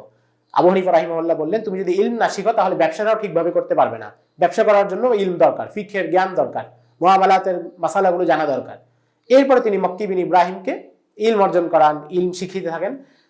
এরপরে মাক্কি বিন ইব্রাহিম এত বড় আলেম হন যে যার কাছে ইমাম বুখারী রাহিমাহুল্লাহ পড়তে এসেছিলেন, ইমাম বুখারী রাহিমাহুল্লাহ যার ছাত্র। এই ধরনের সাহায্য তিনি অনেক ছাত্রকে করেছেন, অনেককে অনেকভাবে সাহায্য সহযোগিতা করেছেন। একবার তার এক ছাত্র তার দর্শে আসলো, তো আবু হানিফা রাহিমাহুল্লাহ দেখলেন যে তার চেহারাটা কিছুটা মলিন, তিনি বুঝতে পারলেন যে তার হয়তো অর্থাভাব রয়েছে, অর্থের পেরেশানি আছে।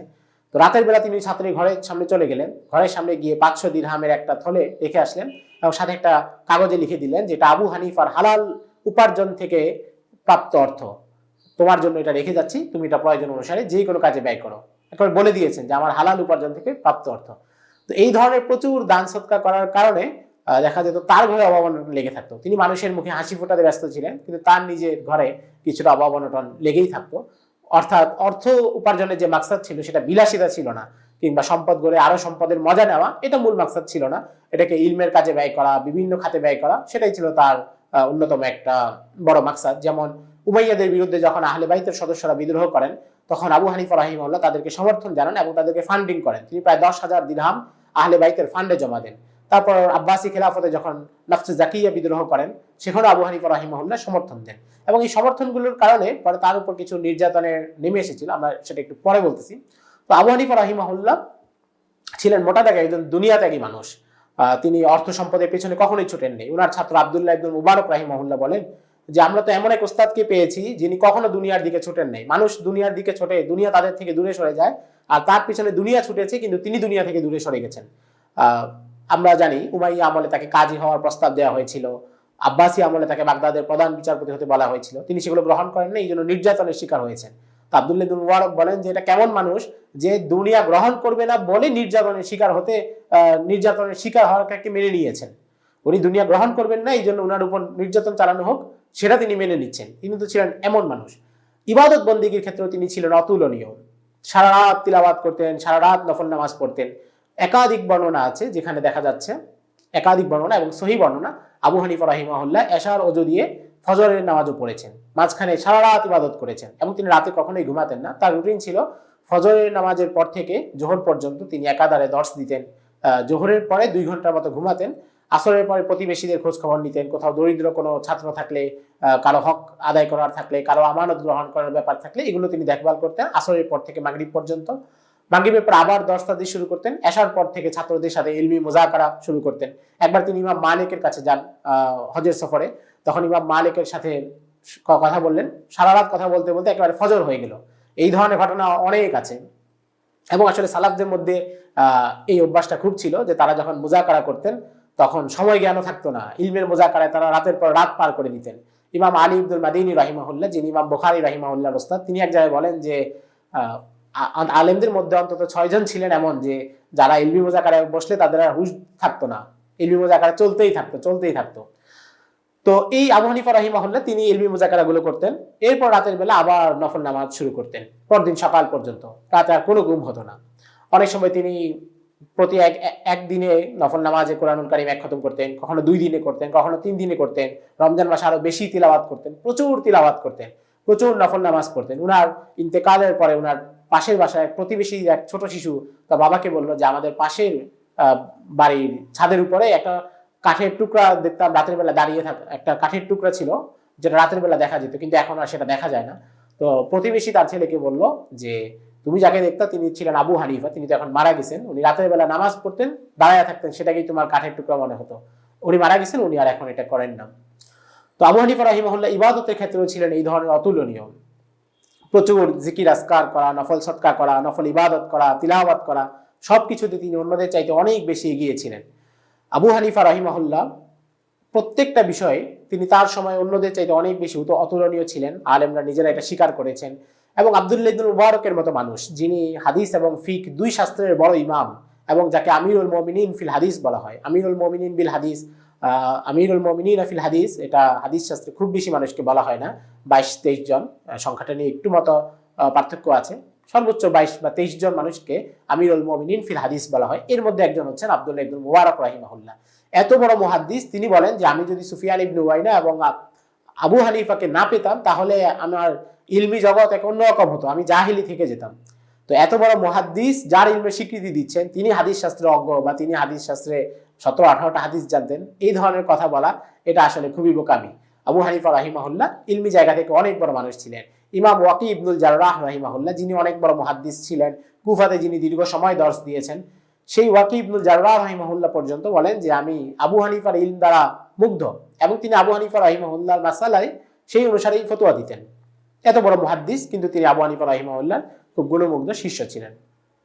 আবু হানিফা রাহিমাহুল্লাহর আরেকটা বড় গুণ ছিল, তিনি খুব সহনশীল মানুষ ছিলেন, সহজে রাগ করতেন না, যত বড় ঘটনাই হোক তিনি সেটাকে হাসি মুখে সামাল দিতে পারতেন। একবার তার দর্শে কোনো একটা মাসালা উপস্থাপন করা হলো, যেটা হাসান বসরি রাহিমাহুল্লাহর ব্যাপারে বলা হলো যে হাসান বসরি রাহিমাহুল্লাহ এমন বলেছেন। আবু হানিফা রাহিমাহুল্লাহ বললেন যে আখতা হাসান বসরি রাহিমাহুল্লাহ এখানে ভুল করেছেন। তো এটা শুনে এক ব্যক্তি খুব ক্ষেপে গেল যে হাসান বসরির মতো এত বড় মানুষ, মানে বয়সের দিক থেকে তিনি আবু হানিফা রাহিমাহুল্লাহর অনেক সিনিয়র ছিলেন, অনেক প্রথম সারির তাবেঈ ছিলেন, বয়োজ্যেষ্ঠ তাবেঈদের মধ্যে অন্যতম ছিলেন। তো কিছু মানুষ তো থাকে তারা হচ্ছে সাধারণত কোনো ব্যক্তির কাছ থেকে, বড় ব্যক্তির কাছ থেকে কিছু আসলে বিপরীত কিছু আর গ্রহণ করতে চায় না। ওই ব্যক্তি খেপে গেল এবং আবু হানিফা রাহিমাহুল্লাহকে বলল যে মানে জাউজ সন্তান বলে অভিহিত করলো, একটা গালি দিল যে আপনি এত বড় কথা বলার কে। তো আবু হানিফা রাহিমাহুল্লাহ এটা শুনে তার চেহারায় কোনো ভাবলেশহীনভাবেই তিনি এটাকে শুনলেন, তার চেহারায় কোনো রিয়েক্ট করলেন না। তিনি স্বাভাবিকভাবেই বললেন যে হাসান বসরি এখানে ভুল করছে, এই মাসালার সঠিকটা হচ্ছে এটা। তার ছাত্ররা সবাই অবাক হয়ে গেল এবং ওই লোককে ধমকানো শুরু করলো, কিন্তু আবু হানিফা রাহিমাহুল্লাহ তাদেরকে বললেন থাক, তাকে ছেড়ে দাও, সেই ব্যাপারটা বুঝে নেই। তো এই যে নিজের ব্যাপারে ব্যক্তিগত আক্রমণের শিকার হয়েও সুন্দরভাবে সেটাকে সামাল দেওয়া, এই ব্যাপারটা আবু হানিফা রাহিমাহুল্লাহর মধ্যে ছিল। অনেকবার তার মজলিসে খারেজিরা উপস্থিত হয়েছে, বিভিন্ন বাতিল ফিরকার লোকেরা এসেছে, নিজেদের কথার জালে পেঁচে ওনাকে আটকাতে চেয়েছে, কিন্তু উনি স্বাভাবিকভাবে তাদের কথার জবাব দিয়েছেন এবং নিজের জালে ওদেরকে আটকে ফেলেছেন। খারেজিরা তো বারবার তার কাছে এসেছে, তাকে বারবার ঝামেলায় ফেলতে চেয়েছে, কিন্তু প্রতিবার তিনি খুব সুন্দরভাবে তাদেরকে সামাল দিয়েছেন। তিনি খুব সাহসী মানুষ ছিলেন। একবার দর্শ চলাকালে মসজিদের উপর থেকে একটা সাপ এসে দর্শে পড়ে, সবাই উঠে চলে যায় সাপ দেখে ভয়ে, কিন্তু তিনি উঠলেন না, তিনি আস্তে করে গিয়ে সাপটাকে ধরে আরেকদিকে ফেলে দিলেন। অর্থাৎ এখান থেকে তার সাহসিকতার বিষয়টাও বোঝা যায়। আর বিভিন্ন মাসালাগুলোর ক্ষেত্রে তার থেকে তো প্রচুর ঘটনা পাওয়া যায়, মানে তার বুদ্ধিমত্তা, সেটা হচ্ছে ফিকহি ক্ষেত্রে, কিন্তু বাস্তব জীবনেও তিনি খুব বুদ্ধিমত্তার অধিকারী ছিলেন। একবার এক ব্যক্তি এসে বলল যে আমার ঘরে আমি মাটির নিচে কিছু টাকা পয়সা পুঁতে রেখেছিলাম, কিন্তু এখন এটা কোথায় পুঁতে রেখেছি সেটা মনে করতে পারতেছি না, এটা কি করা যায়? তাবরি রাহিমাহুল্লাহ বললেন যে ভাই, আমাদের কাছে তো ফিক নিয়ে মাসলা মাসাইল হলে সেটা বলা যায়, কিন্তু এই ধরনের সমস্যার সমাধান তো আমার কাছে নাই। তবে যাই হোক, তুমি যেহেতু বলেছো একটা কাজ করা যেতে পারে। এরপর তিনি নিজের 5 জন ছাত্রকে নিয়ে গেলেন ওই ব্যক্তির ঘরে। তারপর ছাত্রদেরকে ঘরে রেখে বললেন, আচ্ছা তোমাদের কাছে যদি কোনো টাকা থাকে তাহলে তুমি এই টাকাটা ঘরের কোথায় লুকাবে, কোথায় লুকানোর জন্য বেশি উপযুক্ত মনে করবে? তো 5 জন 5 জায়গার কথা বললো। তো ওই জায়গাগুলো উনি বললেন যে এবার এই জায়গাগুলো খোঁড়া শুরু হোক। তো 2 জায়গা খোঁড়া শেষ হয়ে 3 নম্বর জায়গাতে যখন খোঁড়া হলো, সেখানেই অর্থগুলো পাওয়া গেল। তো এই যে বাস্তব জীবনের গভীর বুদ্ধি এবং সেটার প্রয়োগ, এটা ওনার মধ্যে পাওয়া যায়। ওনার জীবনীতে এটা অনেকবার দেখা যায় যে খুব গভীর বুদ্ধির অধিকারী ছিলেন। এবং মাসলা মাসাইলের ক্ষেত্রেও এটা অনেকবার হয়েছে যে কেউ তাকে কোনো কিছু বলে আটকাতে চেয়েছে, তিনি সেটার জবাব দিয়ে চলে এসেছেন। আবু হানিফা রাহিমাহুল্লাহর একটা মূল যে বৈশিষ্ট্য, সেটা হচ্ছে ফিকহে ইসলামীকে প্রথম সংকলন, এই কাজটা তিনি করেছিলেন। ফিকহে ইসলামীকে লিখিত আকারে সংকলন সেটা তিনি করেছেন। জালালউদ্দিন সুয়ুতী রাহিমাহুল্লাহ তাদরিবুর রাবিতে বলছেন যে প্রথম যিনি ফিককে সংকলন করেছেন সুবিন্যস্ত আকারে, সেটা আবু হানিফা রাহিমাহুল্লাহ। কিন্তু একই সাথে তিনি হাদিসেরও একজন সংকলক। তিনি শুধু ফিকহের সংকলক নন, তিনি হাদিসের একটা সংকলক। 125 হিজরির পরে তিনি কিতাবুল আসার নামে একটি হাদিস গ্রন্থ সংকলন করেন। তো সাধারণত মনে করা হয়, যেটা সাধারণত প্রচলিত, সেটা হচ্ছে প্রথম সংকলিত বিশুদ্ধ হাদিস গ্রন্থ সেটা হচ্ছে ইমাম মালিক রাহিমাহুল্লাহ মুয়াত্তা ইমাম মালিক। এমনিতে তো হাদিস গ্রন্থ বা হাদিসের ছোট ছোট পুস্তিকা সেটা সাহাবায়ে কেরামের যুগ থেকেই সংকলিত হয়েছিল। হিজরি প্রথম শতাব্দীতে হয়েছে, দ্বিতীয় শতাব্দীর প্রারম্ভেও অনেকগুলো হয়েছে, কিন্তু সেগুলো সব ক্ষেত্রে সুবিন্যস্ত ছিল না, বিক্ষিপ্ত কিছু মাজমুয়া বা সংকলন ছিল। আবার অনেক ক্ষেত্রে সেগুলো সেখানে বর্ণিত সবগুলো হাদিসের মান একরকম নয়। কিন্তু আবু হানিফা রাহিমাহুল্লাহর কিতাবুল আসার, এটার ব্যাপারে শেখ আব্দুর রশিদ নোমানী রাহিমাহুল্লাহ দীর্ঘ সময় কিতাবুল আসার নিয়ে কাজ করেছেন। প্রত্যেক রাবির মান নির্ণয় করেছেন উনি। তারপর তিনি বলছেন যে আমি কিতাবুল আসারের প্রত্যেক রাবির মান নির্ণয় করে যেটা দেখলাম, এবং প্রত্যেক হাদিসের মান নির্ণয় করে যেটা দেখলাম, যে কিতাবুল আসার মুয়াত্তা ইমাম মালিকের সমপর্যায়ের কিতাব বিশুদ্ধতার দিক থেকে। হ্যাঁ, কিতাবুল আসারে কিছু মুরসালের রাওয়ায়াত আছে, কিন্তু এটার পক্ষে শক্তিশালী অন্য রাওয়ায়াতও আছে যেটা অন্য জায়গায় আছে, যেটা মুয়াত্তা ইমাম মালিকের ক্ষেত্রেও হয়েছে। তো সর্বপ্রথম বিশুদ্ধ হাদিস গ্রন্থের যিনি সংকলক, তিনি হচ্ছেন ইমাম আবু হানিফা রাহিমাহুল্লাহ। অর্থাৎ তিনি একই সাথে ফিকহের সংকলক, একই সাথে তিনি হাদিসের সংকলক।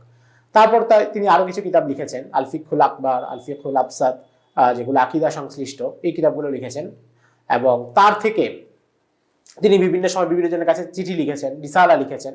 যেমন উসমান আল বাত্তির কাছে তিনি একটা চিঠি লিখেছেন, যেখানে নিজের কিছু বিষয় তিনি অবস্থান, আকীদা সংশ্লিষ্ট কিছু বিষয় নিজের অবস্থান পরিষ্কার করেছেন। আর রিসালা ইলা উসমান আল বাত্তি, এটাও বই আকারে ছেপে এসেছে। এগুলো অনেকগুলো বই আকারে সংকলিত হয়েছে। আবার তার থেকে তার ছাত্ররা যে হাদিসগুলো রেওয়ায়াত করেছে এবং সেগুলোকে পরে মুসনাদে আবু হানিফা নামে নামকরণ করা হয়েছে, এই ধরনের 17টা মুসনাদ পাওয়া যায়। হিজরি 7ম শতাব্দীর একজন বিখ্যাত আলেম আবুল মুআইয়িদ আল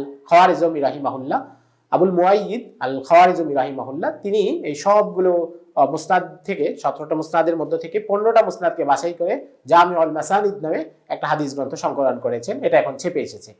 তো আবু হানিফা রাহিমাহুল্লাহ এই ধরনের বেশ কিছু রচনাবলীর কথা পাওয়া যায়। এখানে আসলে 2টা বিষয় মাথায় রাখতে হবে। একটা হচ্ছে জুনার মূল কাজটা ছিল ফিক সংকলন করা, তার বোর্ডে তিনি ছাত্রদেরকে নিয়ে উদ্বুদ্ধ করা, তাদের নিয়ে কাজ করা, এই জন্য খুব বেশি লেখালেখির সুযোগ পান নাই। আর দ্বিতীয়ত হচ্ছে যে তখন আবু হানিফা রাহিমাহুল্লাহর যেই সময়কালটা ছিল, তখন লেখালেখির উপকরণগুলো এত বেশি সহজলভ্য ছিল না। মুসলমানদের হাতে কাগজের প্রযুক্তি বা কাগজ নির্মাণের যে প্রযুক্তি, সেটা আসে 132 হিজরিতে, যখন আবু হানিফা রাহিমাহুল্লাহর বয়স প্রায় 52 বছর। 132 হিজরিতে চীনের সাম্রাজ্যের কাছে তালাসের যুদ্ধ একটা হয় আব্বাসীদের সাথে চীনা সাম্রাজ্যের লোকদের। সেই যুদ্ধে বেশ কয়েকজন শ্রমিক গ্রেফতার হয় মুসলমানদের হাতে, যারা ছিল কাগজ নির্মাণের প্রস্তুত প্রণালী জানতো। তো তাদেরকে নিয়ে এসে সমরকন্দ সহ মুসলিম বিশ্বের বিভিন্ন জায়গায় কাগজের কারখানা প্রতিস্থাপন করা হয়। তো এটাতে প্রায় 10-15 বছর সময় লেগে যায় মুসলিম বিশ্বে ব্যাপকভাবে কাগজের ছড়াছড়ি হতে। তো ততদিনে তো আবু হানিফা রাহিমাহুল্লাহ 150 হিজরিতে ইন্তেকালই করেন। তো বলা যায় যে ওনার সময় কাগজ খুব বেশি ছিল না, খুব বেশি প্রচলন ছিল না, কিন্তু এরপর উনি অনেক লিখেছেন। ওই সময় বিবেচনায় বলতে হয় অনেক লিখেছেন। যদি ওনার সমসাময়িক অন্য অনেকের রচনাবলীর সাথে ওনাকে তুলনা করি, তাহলে দেখব তিনি বেশ পরিশ্রম করেও অনেক কিছু লিখে গিয়েছেন। আবু হানিফা রাহিমাহুল্লাহ, আমরা আগেই বলেছি যে তিনি একজন আলেম ছিলেন, দর্শে হাদিসের দর্শ দিতেন, ফিকহের দর্শ দিতেন, ইবাদতের জায়গায় তিনি অনেক বড় আবেদ ছিলেন, পরহেজগার মানুষ ছিলেন, আবার কুফার বাজারের সবচেয়ে বড় ব্যবসায়ীদের মধ্যে একজন ছিলেন। আবার একই সাথে তিনি সমকালীন রাজনীতির দিকে গভীর দৃষ্টি রেখেছিলেন। সমকালীন রাজনৈতিক যে পট পরিবর্তন, এগুলো কোথায় কোন ভূমিকা হবে সেগুলো তিনি নির্ণয় করেছিলেন। ওই যে আমরা বললাম উমাইয়া খেলাফতের সময় তিনি আহলে বাইতের সদস্যদেরকে ফান্ডিং করেছেন, তাদের বিদ্রোহে সমর্থন দিয়েছেন এবং নিজের দর্শে এগুলো স্পষ্টভাবে বলতেন। তিনি উনার সময় যে রাজনৈতিক পরিবেশ, সেখানে উনি কার পক্ষে, কার পক্ষ নেওয়া উচিত, তিনি বলতেন যে উমাইয়ারা জুলুম করছে, উমাইয়ারা আহলে বাইতের উপর দীর্ঘ সময় ধরে জুলুম করছে। উমাইয়াদের শাসকরা, অর্থাৎ বিশেষ করে হিশাম বিন আব্দুল মালিক যখন 125 হিজরিতে মারা যান, তারপরে 7 বছর যে উমাইয়ারা শাসন করেছে, এরা কিন্তু খুবই অথর্ব শাসক ছিল এবং এদের মধ্যে অনেকের ব্যাপারে মদপানের অভিযোগও পাওয়া যায় এবং খুবই জালেম অত্যাচারী শাসক ছিল। এর আগে তো হাজ্জাজ বিন ইউসুফের অত্যাচারের এক বিরাট দাস্তান আছেই, যার ব্যাপারে ওমর ইবনে আব্দুল আজিজ রাহিমাহুল্লাহ বলতেন যে অন্য উম্মতের যত অপরাধী আছে তাদের সবাইকে এক পাল্লায় তুলে দিলে আর হাজ্জাজকে এক পাল্লায় তুলে দিলে হাজ্জাজের পাল্লা মনে হয় ভারী হবে। সাহাবীদের সাথে বেয়াদবি করেছেন, সাহাবীদেরকে হত্যা করেছেন, আব্দুল্লাহ বিন ওমর রাদিয়াল্লাহু তাআলা আনহুর মতো প্রখ্যাত সাহাবীকে হত্যা করেছে হাজ্জাজ বিন ইউসুফ। আনাস ইবনে মালিক রাদিয়াল্লাহু তাআলা আনহুকে নিজের দরবারে ডেকে এনে তার সাথে বেয়াদবি করেছে। সাঈদ ইবনে জুবাইর রাদিয়াল্লাহু তাআলা আনহুকে হত্যা করেছে। তো এই সাঈদ ইবনে জুবাইর রাহিমাহুল্লাহকে হত্যা করেছে। এই ধরনের প্রচুর অপরাধ তাদের সময় হয়েছে। তো আবু হানিফা রাহিমাহুল্লাহ এই বিষয়গুলোর কারণে উমাইয়াদেরকে পছন্দ করতেন না। তিনি বলতেন যে আহলে বাইতকে আমরা সমর্থন জানাই। তো এই আহলে বাইতকে তিনি ফান্ডিং করেছেন এবং সমর্থন জানিয়েছেন, এটা উমাইয়াদের কানে যায় এবং উমাইয়ারা খুব ক্ষেপে যায় তার উপরে। উমাইয়ারা তাকে পছন্দ করতো না। উনার সময় কুফার উমাইয়া গভর্নর ছিলেন ইয়াজিদ বিন হুবাইরা। এই ইয়াজিদ বিন হুবাইরা তখন চিন্তা করলো যে আবু হানিফাকে আমার নিজের হাতে নিতে হবে, তাকে আমাদের নিজেদের পক্ষে এনে তার পক্ষ থেকে কিছু বিবৃতি নিতে হবে। তখন তিনি আবু হানিফাকে বললেন যে আপনি আসেন, আপনাকে আমরা কাজীর পদে নিযুক্ত করব। আবু হানিফা রাহিমাহুল্লাহ বললেন আমি এই পদ গ্রহণ করব না। তখন তাকে শাস্তির ভয় দেখানো হলো, উনি নিজের কথায় অটল থাকলেন। পরে ইয়াজিদ বিন হুবাইরা তাকে দৌড়া মারার, চাবুক মারার নির্দেশ দেয় এবং তাকে প্রচুর চাবুক মারা হয় এবং চাবুক মারার পরে তার মাথায় আঘাতের চিহ্ন, তো তার ইন্তেকাল পর্যন্ত এটা ছিল, তার মাথার চামড়া কেটে যায় এবং সেই আঘাতের চিহ্নটা ইন্তেকাল পর্যন্ত ছিল। ইয়াজিদ বিন হুবাইরা তাকে প্রচুর নির্দেশ করে এবং তখন তিনি বললেন যে ইয়াজিদ বিন হুবাইরা যদি আমাকে, কাজীর পদ তো অনেক বড় ব্যাপার, সেটা তো আমি নিবই না, ইয়াজিদ বিন হুবাইরা যদি আমাকে কুফার জামে মসজিদের দরজা গুনতে বলে আমি সেই কাজটাও করব না। অর্থাৎ তার প্রতি আমার সামান্য সমর্থনও নাই। এমন কোনো কাজ, ছোট কাজ, কুফা শহরের দরজা গোনা, জামে মসজিদের দরজা গোনা, এই কাজটাও আমি করব না। তো এক পর্যায়ে উনি বাধ্য হয়ে চলে গেলেন। 130 হিজরির দিকে যখন উনাকে ইয়াজিদ বিন হুবাইরা মুক্তি দেয়, উনি এই নির্যাতন থেকে বাঁচার জন্য উনি চলে গেলেন এবং ধারণা করা হয় পরের 5 থেকে 6 বছর তিনি মক্কায় এবং মদিনায় অবস্থান করেন। তো সেখানে থাকাকালে তিনি দর্স তাদরিস দিয়েছেন। বেশ কিছু বর্ণনা পাওয়া যায়, তাবাকাত ইবনে সাদে এই ধরনের বেশ কয়েকটা বর্ণনা পাওয়া যায়, যেটা থেকে অনুমান করা যায় যে তিনি সে সময় মক্কায় অবস্থান করেছেন এবং ছাত্রদের মাঝে, আলেমদের মাঝে দর্স দিয়েছেন। স্বাভাবিক, একজন আলেম যেখানে যাবেন সেখানেই তার দর্সগাহ প্রতিষ্ঠা হয়ে যাবে, তার জন্য কোনো প্রতিষ্ঠান জরুরি না। তো এই ধারা থেকে আবু হানিফা রাহিমাহুল্লাহর ব্যাপারে বলা যেতে পারে যে তিনি সেখানে দর্স দিয়েছেন। 136 হিজরিতে আব্বাসী খেলাফতের সূচনা হলে তখন তিনি আবার ফিরে আসেন। ফিরে আসার পরে আবু জাফর মানসুর ছিলেন দ্বিতীয় খলিফা, প্রথম খলিফা আবুল আব্বাস সাফা ছিলেন, এরপর আসছেন আবু জাফর মানসুর।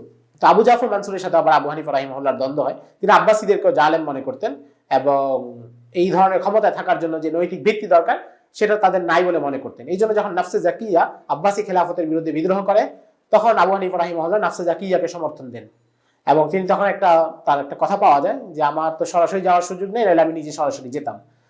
তো আবু জাফর মানসুর যখন এটা জানে তখন সেও খেপে যায় এবং আবু হানিফা রাহিমাহুল্লাহকে বাগদাদ ডেকে এনে তাকে বাধ্য করে শহরের নির্মাণ কাজে অংশ নিতে। বিশেষ করে শহরে নির্মাণ কাজে বাগদাদের চারপাশে প্রাচীর ছিল। আপনারা জানেন যে বাগদাদ ছিল একটা সার্কেল, অনেকটা গোলাকৃতির একটা শহর। যদি আপনারা অনলাইনে সার্চ দেন তাহলে দেখবেন এটা প্রাচীন মডেলটা দেয়া আছে।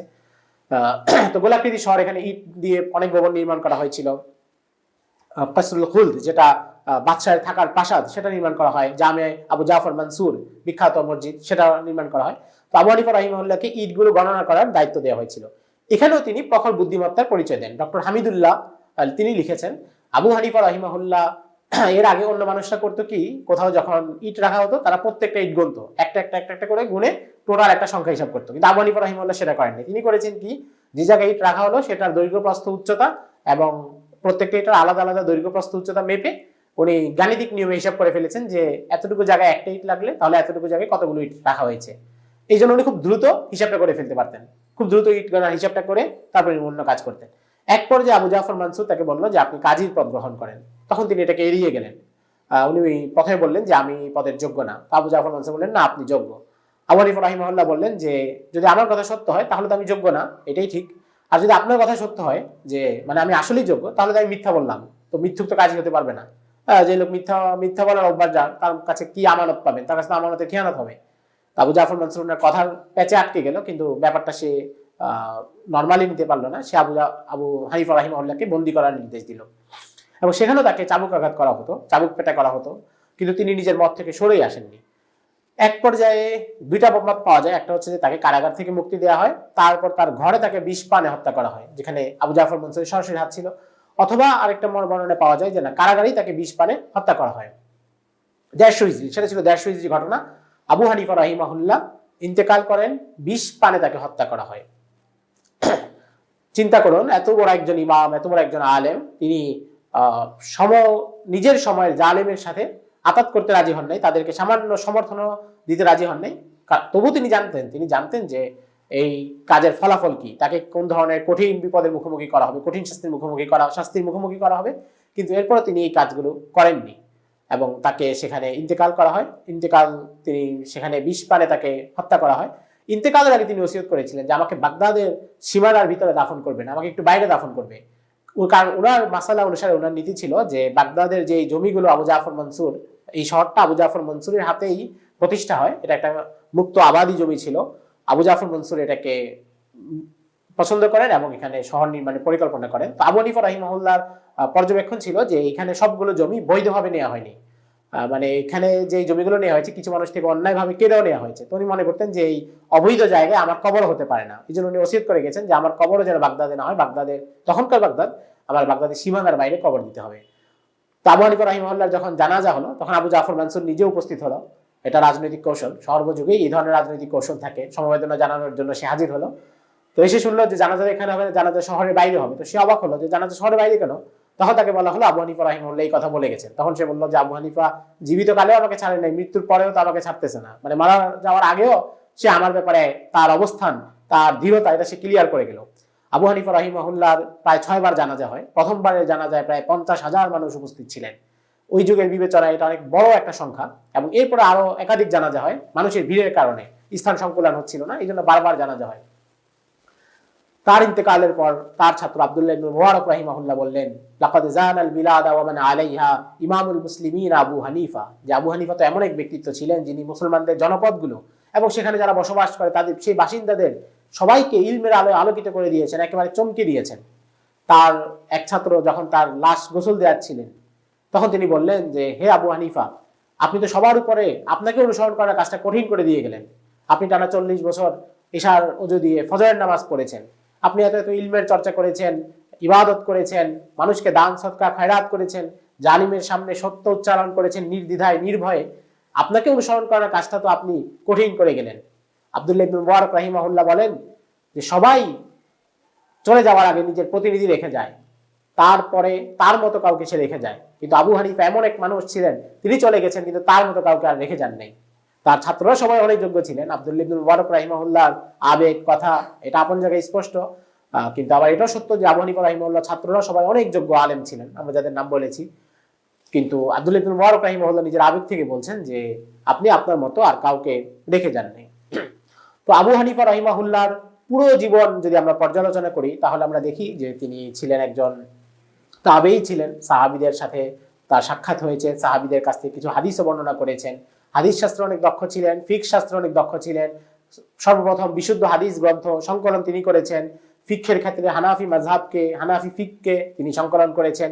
মূলত এটা আব্দুল্লাহ ইবনে মাসউদ রাদিয়াল্লাহু তাআলা আনহু থেকে আসা ফিকহের বিশেষ ধারা, যেটাকে তিনি সংকলন করেছেন এবং দর্স তাদরিস দিয়েছেন, যোগ্য যোগ্য ছাত্র গড়েছেন, ছাত্রদেরকে আবার জীবনে চলার বিভিন্ন পাথেও দিয়েছেন। তার বিভিন্ন নসিহত পাওয়া যায় যেটা তিনি কাজী আবু ইউসুফকে, মোহাম্মদ ইবনুল হাসান আশ-শাইবানিকে, ইমাম জুফারকে এবং অন্যদেরকে করেছেন। এই ধরনের নসিহতগুলো পাওয়া যায়, তাদের সেই নসিহতগুলো পাঠ করলে বোঝা যায় যে ইমাম আবু হানিফা রাহিমাহুল্লাহ কতটা বাস্তব বুদ্ধি সম্পন্ন এবং নিজের সময়কালকে বোঝা একজন আলেম ছিলেন। এবং তিনি রাজনৈতিকভাবে সক্রিয় ছিলেন, সমকালীন রাজনৈতিক পট পরিবর্তনগুলো সম্পর্কে একেবারে চোখ বুজে থাকতেন না, তিনি বুঝতেন এবং কোথায় কোন ধরনের সিদ্ধান্ত গ্রহণ করতে হবে, পক্ষ নিতে হবে, সেগুলো সম্পর্কে তার স্পষ্ট ধারণা ছিল। তিনি লেখালেখি করেছেন, আল ফিকুল আকবার লিখেছেন, কিতাবুল আসার লিখেছেন। এগুলো লেখালেখি করে সংকলন করে ইলমকে ছড়িয়ে দেওয়ার যত চেষ্টা আছে সবগুলো কাজ তিনি করেছেন, ইলমকে ছড়িয়ে দেওয়ার জন্য নিজের আপ্রাণ চেষ্টা তিনি করেছেন। তো আমরা যারা আবু হানিফা রাহিমাহুল্লাহর এই জীবনী শুনলাম, তার জীবনী সম্পর্কে সংক্ষিপ্ত কিছু কথাবার্তা শুনলাম, আমাদের সবারও আজকে থেকে এই প্রতিজ্ঞা করা উচিত যে আমরাও যেখানে পারি, যেভাবে পারি প্রচুর ইলম অর্জন করব। ইলমের ক্ষেত্রে কোনো কানাআত নাই, অল্পে তুষ্টি এটা সব জায়গায় ভালো, কিন্তু ইলমের ক্ষেত্রে অল্প তুষ্টি ভালো না। আমাদের অনেকের মধ্যে ইলমের ক্ষেত্রে কানাআত বা অল্পে তুষ্টি দেখা যায়, এটা থেকে আমাদেরকে বিরত থাকতে হবে। ইলমের ক্ষেত্রে কোনো অল্প তুষ্টি নাই, এখানে যত বেশি দরকার, যত বেশি পারা যায় ইলম অর্জন করতে হবে। তো আমাদেরকে যত বেশি পারা যায় ইলম অর্জন করতে হবে এবং ইলম শেয়ার করতে হবে। তো এই জায়গায় আমাদের কাজটাকে কিছুটা সহজ করার জন্যই সাবাসানাবিল ফাউন্ডেশনের এই উদ্যোগ, তাদের ইলম শেয়ার প্রজেক্ট। এবং ইলম শেয়ার প্রজেক্টের অধীনে আমরা মুসলিম মনীষীদের জীবনী ধারাবাহিকভাবে আলোচনা করব। আজকে আবু হানিফা রাহিমাহুল্লাহর জীবনী আলোচনা করা হয়েছে, ধীরে ধীরে বাকি তিন মাযহাবের প্রধান ব্যক্তিত্বদের জীবনী আলোচনা করা হবে। তারপর মুহাদ্দিস, ফকি, মুসলিম সুলতান, খলিফা, সেনাপতি, তাদের সবার জীবনী নিয়ে ধারাবাহিকভাবে ইনশাআল্লাহ আলোচনা করা হবে। আমরা আপনাদের কাছে দোয়া চাই সাবাসানাবিল ফাউন্ডেশনের এই উদ্যোগ যেন আল্লাহ রাব্বুল আলামিন সহজ করেন, তাদের সকল কাজকর্ম আসান করেন এবং আমাদের সবাইকে এখান থেকে বেশি বেশি উপকৃত হওয়ার তৌফিক দান করেন। আসসালামু আলাইকুম ওয়া রাহমাতুল্লাহ।